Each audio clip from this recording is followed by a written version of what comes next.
Hey guys, I thought I'd make a quick video. So what we're going to talk about is what Hassan and Andrew Tate were talking about, whether when men and women or women and men are best worst drivers. But I'm going to tell you it doesn't matter because the fact is this.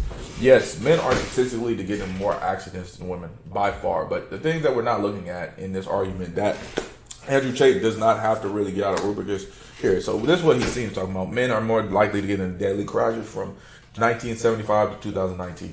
Well, of course. Of course, I think there's significantly more men driving before 2000 than women in general. But to prove that, percentage of CDL drivers that are men versus women is 85 to 15% that are women. So 85% of all CDL drivers that you see on the road are usually men. And that's obvious, that's no brainer. Everyone knows that. As well as men actually drive, even their daily drivers, 16,550 miles, where women only drive 10. You know, when men drive a lot more than women. So, by far, clearly by far, they drive almost like at least, I would say, I mean, a CDL driver alone drives like 500, 700 miles a day a lot of times. So, but men in general drive way more than women. That's just right off the bat. They drive way more than women, 1 to 1.5 at least times as much as women. At least. So, what we see accidents, how many accidents do women and men get into, right? Men get into 6.1 and women get to 4.4. So that's per year. Okay, now daily driving, obviously you're driving more CDLs, you're driving more truck driving in general, and young males are immature. So obviously on the fatality side, I definitely believe that's going to be younger males and younger men, of course. Yes, young men. When young females and drivers and are more likely to be involved in weekday crashes, which women drive and crash on the weekdays, and men drive and crash on the weekend. Young men. This is young men drive and crash on the weekend. Obviously, they're crashing because they're coming from a party, they're drunk, they're intoxicated, and they're trying to get some booty. So they're hyped up on drugs and everything, and they're crashing. They're young men. Men are 18 to 21 tend to get into behavior, especially in college and stuff like that. So it's no surprise that young men probably die off more and get more crashes than young women. Of course, yes, because they're trying to get whatever, they're trying to hang out, trying to get whatever, and then we end up crashing. Yeah, I believe that fully. I think Hassan has a part when it comes to those guys.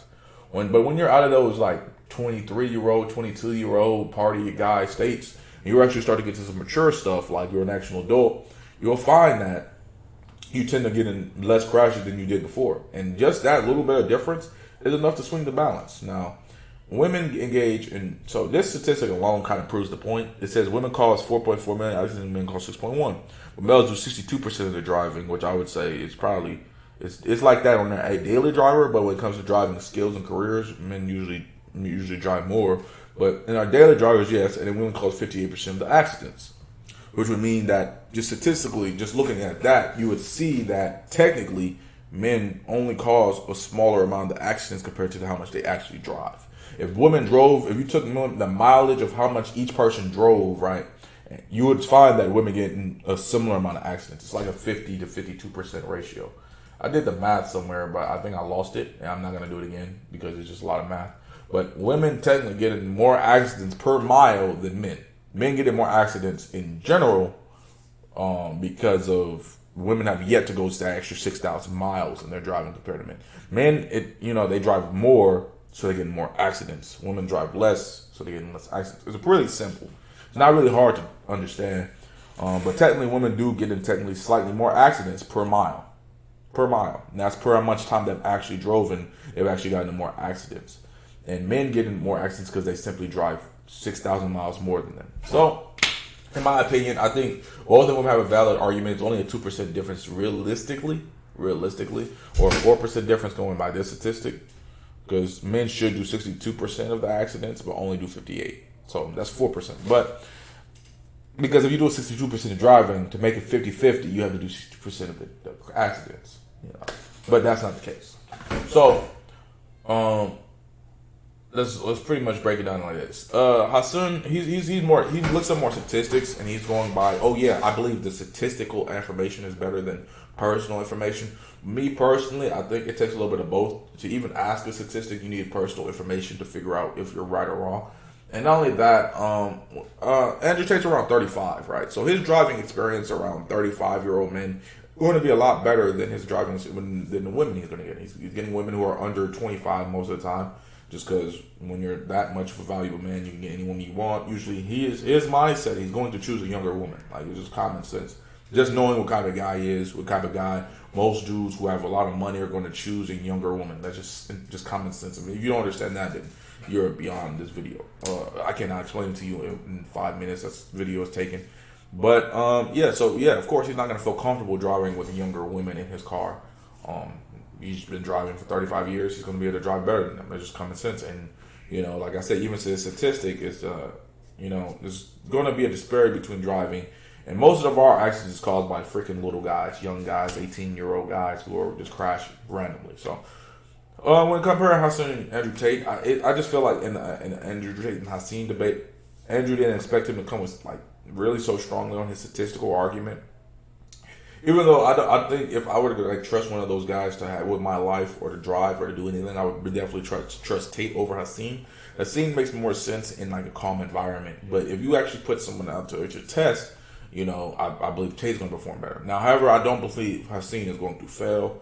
I think Hassan's going to do well comparatively, but someone like XQC is going to do terrible in any situation, like compared to like I don't know how he got this popular on Twitch. I mean, man, a lot of people act like him or think like him, but I do not. But on the XQC Hassan Andrew Tate, that was my little 2 cents on the driving thing, because technically there's even more licensed female drivers than men, so and they still drive less than us. So that's pretty much at the end of the day why men get in more accidents. It has nothing to do with men being more reckless drivers necessarily, unless you're a young man, but in general, men getting per mile less accidents than women. So there is fruit to Andrew Tate's thought process on the topic.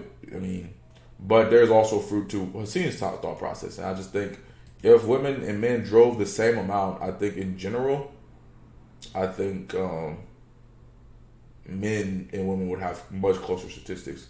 Or I think it would tip more on the men's side, actually, because the CDL, CDL drivers, that's a lot. That's a big statistic, and only having 15% or some saying 7% of CDL drivers are women right here. That's going to tip the odds, and especially professional driving careers, is more men. So obviously, to me, there's going to be more men crashers. It's common sense. I mean, you can't really make a fair statistic with something that's not a fair situation. So when I think about Andrew Tate and Hassan's debate, I think of Hassan as someone who's trying to get views and use Andrew Tate. I think of Andrew Tate as someone who just says his opinion and only goes with people who think similar to him. Because why would you put money into people who think differently? See what I'm saying? But, all right, I'm peacing out. Easy video to talk about. Peace.